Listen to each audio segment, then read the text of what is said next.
Assalamualaikum warahmatullahi wabarakatuh. Perkenalkan nama saya Muhammad Fajar, Stambuk F551-19-050. Kami dari kelompok 2 akan menjelaskan materi metode Transform and Conquer. Di sini Transform and Conquer. Metode ini bekerja dengan dua tahap.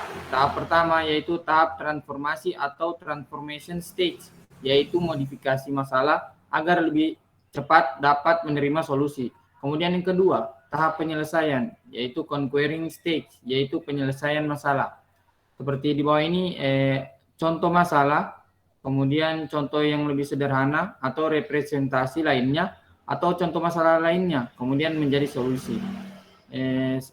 Penjelasan selanjutnya akan dijelaskan oleh teman saya Fatih Farhat. Oke, baik. Perkenalkan, nama saya Muhammad Fatih Farhat dengan nomor stambuk F551-19046. Jadi pada kesempatan kali ini saya akan menjelaskan 3 pengertian variasi dari metode Transform and Conquer. Yang pertama ada instant simplification atau simplifikasi contoh, transformasi untuk menyederhanakan yang sesuai dengan contoh masalah yang sama. Contohnya pre-sorting atau Gaussian elimination. Yang kedua ada representation change atau perubahan representasi. Transformasi untuk sebuah representasi yang berbeda dari contoh yang sama. Contoh balanced search trees, heaps and heaps sort, dan polynomial evaluation. Dan yang ketiga ada problem reduction atau redukasi masalah. Transformasi untuk sebuah contoh dari masalah berbeda untuk setiap algoritma yang telah tersedia. Contohnya reduction to graph problems. Oke, untuk selanjutnya akan dilanjutkan oleh teman saya Dharma Kirti. Oke, baik. Nama saya Dharma Kirti, Stambuk F551-19051. Dan di sini saya akan menjelaskan mengenai salah satu metode dari Transform and Conquer, yaitu instant simplification, yaitu pre-sorting. Nah, instant simplification itu merupakan salah satu variabel dari metode Transform and Conquer.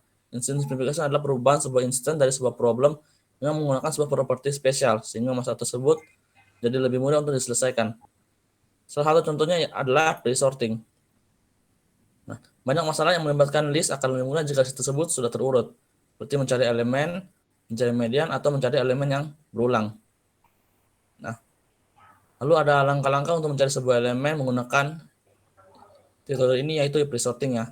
Nah, karena ini sebuah pre-sorting atau terurut pertama, nah kita harus pertama itu sebuah itu array atau list harus diurutkan terlebih dahulu menggunakan algoritma sorting yang ada, misalnya merge sort atau quick sort. Nah, kalau sudah terurut, maka langkah selanjutnya yaitu mencari elemen yang ingin dicari menggunakan algoritma search yang ada, yaitu seperti binary search atau algoritma search yang ada yang lain.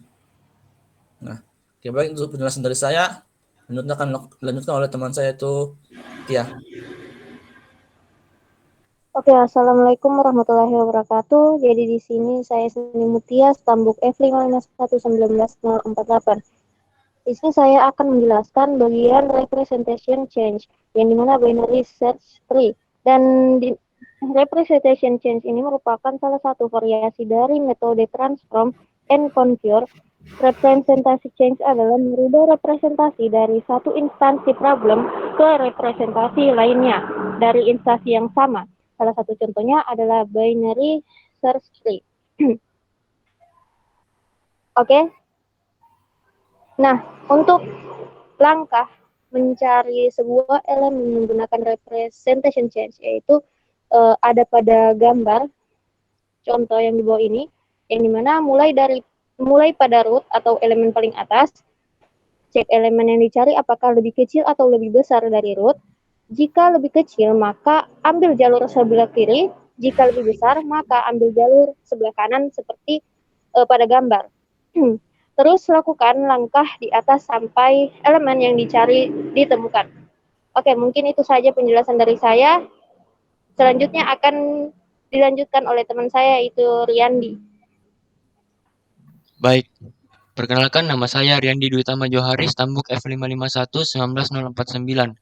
Di mana pada kesempatan kali ini saya akan menjelaskan pengurutan elemen acak menggunakan representation change, yaitu heap sort. Nah, di sini saya akan menjelaskan terlebih dahulu perbedaan antara heap dan heap sort. Nah, di mana heaps merupakan sebuah binary tree di mana nilai elemen root lebih besar dari elemen child-nya. Nah, kemudian heap sort adalah pengurutannya, di mana merupakan teknik pengurutan elemen bilangan yang mengadopsi heaps. Nah, di sini contohnya kita bisa lihat terdapat urutan array yang tidak terurut, di mana urutannya 5, 3, 1, 9, dan 8. Nah, kemudian di sini pada langkah kedua kita ingin memastikan bahwa elemen rootnya adalah elemen yang terbesar, di mana 8 kita tukar dengan 3. Nah, setelah itu kita ke langkah ketiga. Di sini 9 kita tukar dengan 8, karena 9 lebih besar, dan 9 kita naikkan ke elemen rootnya. Nah, atau not root, di mana di sini 9 tukar dengan 5. Setelah itu pada langkah kelima, langkah keempat kan 9 sudah menjadi elemen yang terbesar. Maka kita masukkan ke indeks array yang terakhir atau menjadi elemen terbesar. Kemudian di sini 3 masuk ke posisinya 9. Kemudian 5 ini ditukar dengan 8, lalu maka 8 sekarang posisinya di 5. Nah, kemudian 8 ditukar dengan 3 sehingga menjadi gambar 5. Di sini 8 menjadi not root-nya. Nah, maka karena sudah yang terbesar, maka 8 masuk ke indeks 2 dari terakhir. Nah, setelah itu pada gambar ke-6 kita bisa lihat tersisa 5, 3, dan 1. Nah, di sini 5 menjadi elemen yang tertinggi, maka masuk ke indeks yang ketiga dari terakhir. Setelah itu pada langkah ke-7 tersisa 2 elemen, yaitu 3 dan 1, di mana 3 masuk ke array indeks kedua dan indeks ke-1, dan 7 masuk ke indeks ke-0. Nah, sehingga menjadi array terurut menjadi 1, 3, 5, 8, dan 9. Nah, baik, cukup sekian penjelasan dari saya. Selanjutnya akan dilanjutkan oleh teman saya, Muhammad Wandi. Ya baik, perkenalkan nama saya Muhammad Wandi, Tambuk F551 19256. Pada kesempatan kali ini saya akan menjelaskan pengertian pencarian solusi dengan metode problem reduction. Pencarian solusi dengan metode problem reduction merupakan sebuah teknik yang digunakan dalam menemukan suatu solusi dengan cara mereduksi problem ke problem, dengan cara mereduksi problem ke problem lainnya yang telah diketahui solusi untuk penyelesaiannya. Intinya kita berusaha mengurangi masalah dengan harapan masalah yang bersangkutan menjadi lebih mudah diselesaikan. Oke, sekian dan terima kasih. Itu penjelasan yang dapat kami sampaikan. Lebih dan kurangnya kami mohon maaf. Wabillahi taufiq wal hidayah. Wassalamualaikum warahmatullahi wabarakatuh.